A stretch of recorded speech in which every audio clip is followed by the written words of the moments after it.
അത് വൈഫാണ് എന്ന്, അതായത് അതിന്റെ സനത് പരിശോധിച്ച് നോക്കുമ്പോൾ ഒരു കാദിബായ വിശ്വസിക്കാൻ സാധിക്കാത്ത ഒരു വ്യക്തിയുടെ സനതിൽ പെട്ടിട്ടുണ്ട്. അതുകൊണ്ട് ഞാൻ ഓർമ്മ ശരിയാണെങ്കിൽ, ഞാൻ പുറത്തിറങ്ങിക്കണം, ഓർമ്മ ശരിയാണെങ്കിൽ പിന്നെ ഹജർ അസ്കലാനി, നബവി, ഇമാം നബവി റഹ്മത്തുള്ള ഇവര് അത് വൈഫാണ് എന്ന് അഭിപ്രായപ്പെട്ടിട്ടുണ്ട്.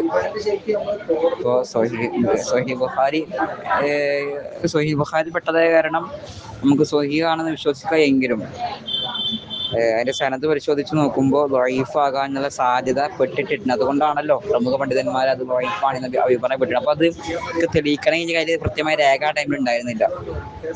നല്ല കാര്യമല്ല, അല്ലെങ്കിൽ രേഖ ഇല്ലെങ്കിൽ പിന്നെ അത് വേറെ വിഷയമാവും. അതുകൊണ്ട് രേഖ ഒപ്പിച്ചിട്ട് പറയാന്നാണ് ഞാൻ പ്രോത്സാഹിപ്പിച്ചിട്ടുണ്ടായിരുന്നത്. സഹീഹുൽ ബുഖാരി ഏറ്റവും വിശ്വസനീയമായ വിശ്വസ്തതയുള്ള ഹദീസ് ഗ്രന്ഥമാണ്. എങ്കിലും അത് കഷ്ടപ്പെട്ട് ഹദീസ് ശേഖരിച്ചതും ഒക്കെ മനുഷ്യരാണ്. സ്വാഭാവികമായിട്ടും എങ്ങനെയാണ് ഇപ്പൊ ഇമാം ഷാഫി റഹ്മത്തുള്ള വരെ തെറ്റ് സംഭവിച്ചിട്ടുണ്ട്. പഴയ നിയമം പുതിയ നിയമമൊക്കെ ഉണ്ട്.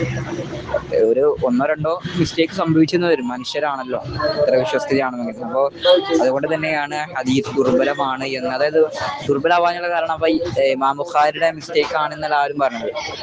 ഇമാം ബുഖാരി വിശ്വസനീയമായി അതിനെ കണ്ടു. പക്ഷെ അതിന്റെ സനദില് ഒരു കാദിബായ വിശ്വസിക്കാൻ സാധിക്കാത്ത ഒരു വഞ്ചകൻ ഉള്ളിൽ പെട്ടിട്ടുണ്ട് എന്നാണ്. അതുകൊണ്ടാണല്ലോ പ്രമുഖ പണ്ഡിതന്മാര് അത് ദഈഫാണ് എന്ന് ശക്തമായിട്ടാണെന്നാണ് അഭിപ്രായപ്പെട്ടിരിക്കുന്നത്. ദഈഫാണ് എന്ന്.